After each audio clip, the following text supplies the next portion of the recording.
This is just a simple example of eco-friendly stuff. And you can either search for terms or categories or whatever.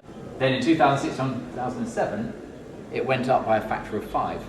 Something was, but rather than debate it, go and get the facts. Yeah, that's 3 clicks of a mouse and you've got that data. This is another example of a trend that led to a business model. He used Google Trends as it was then. He would use Insights now to look at interest and supply and demand in different products. And he was really into gadgets. So this example is digital cameras, and he said, right, okay, during the middle of the year, July, August, September, there's not much demand. That will mean that the manufacturers will have full warehouses and will be giving discounts. So I'll buy them.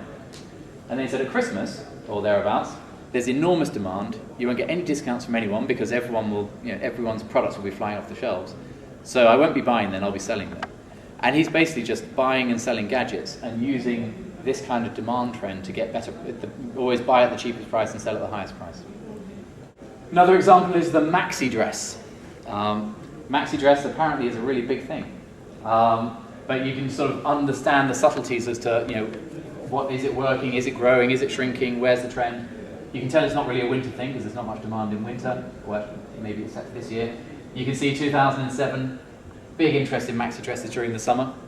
In 2008, it didn't look like it was going to get bigger, but then you had a massive late summer surge of interest in maxi dresses.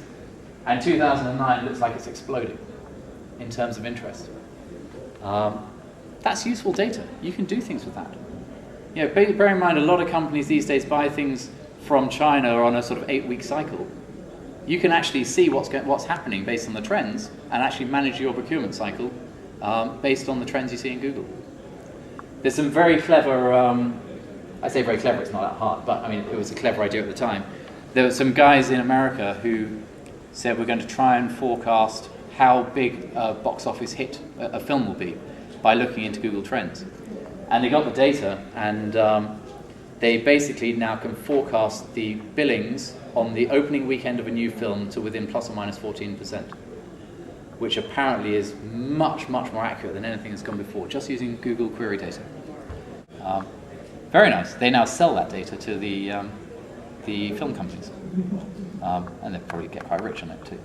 Which is nice, but from the film company's perspective, it's great, because 8 weeks in advance, you can say how much you're going to take.